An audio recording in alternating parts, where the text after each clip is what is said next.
مين بقى بيحب التشيز كيك زي كده بس ما بيحبش وقفة البوتاجاز ولا الفرن في الحر؟ هنعمل النهارده أحلى تشيز كيك بدون فرن وبدون بيض وبدون زبدة، وجميل جدًا واقتصادي، وكمان هنعمل صوص الفراولة في البيت، هنعمله بطعم روعة جدًا. يا رب يا رب كل اللي يعمل لايك وشير للفيديو ده يصلي عند حبيبك محمد عليه أفضل الصلاة والسلام.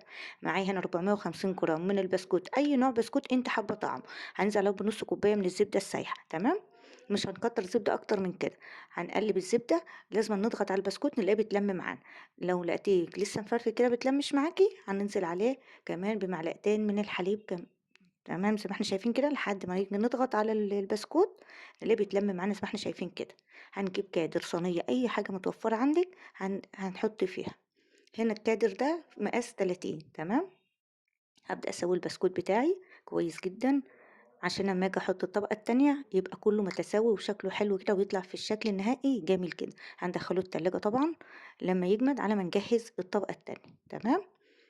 الطبقة التانية عبارة عن كوباية من الحليب، معلقتين سكر، هندوب معلقتين سكر في الحليب الأول كده، وبعدين هننزل عليهم بكوباية من من الكريم شانتيه، وهننزل عليهم بمعلقتين من الكريم باتيسير، تمام. لو مش متوفرين عندك ممكن تستغني عنهم، هما كانوا متوفرين عندي بيدي طعم وبيعلي معايا التست شوية للكريمة، تمام.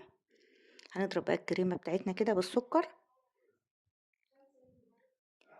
انت هتقولي معلقتين سكر طبعا قليلين، لا مش قليلين بالنسبة للنهائي كله، الإضافات النهائية، فهم السكر كان مظبوط جدا.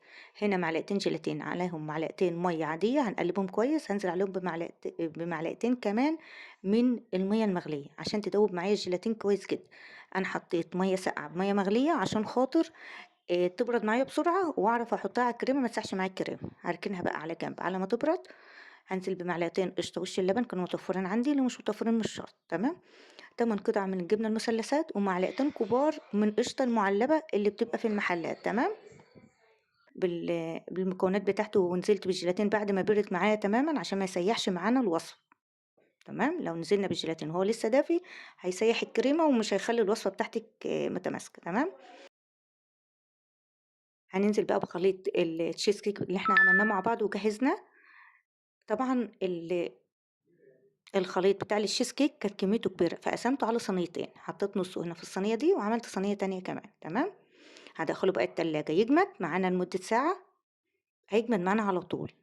هنا بقى صوص الفراولة الجميل الخطير ده احنا عاملينه مع بعض. لو انت حابة او عايزة الوصفة صوص الفراولة، اكتبي لي صوص فراولة او تم، وانا هجيب لك اللينك بتاع الوصفة بإذن الله. هنا بقى بعد ما حطيت صوص الفراولة هنزل عليها كده بزينها بكريمة، معلقة من الكريمة، وابدأ كده اعمل عليها خطوط شكل كده، احلى تشيز كيك وتزيين بسيط كده وسيمبل. وهنبدأ بقى نفتح الكاتر كده طبعا، ونبدأ ناكل احلى تشيز كيك. ايه رأيكم بقى في التشيز كيك بتاع النهارده؟ سريع جدا وسهل وبسيط ومش مكلف وخطير وطعمه روعة جدا. مفيش بقى، تسلم ايديك يا مرمر. وصفتنا النهارده تستاهل كام من 10؟ اكتبوا لي بقى رأيكم في التعليقات، وما تنسوش تصلوا على النبي في التعليقات عشان اكسب ثوابا وانتم. وقولوا لي ايه رأيكم في التشيز كيك بتاعتنا النهارده.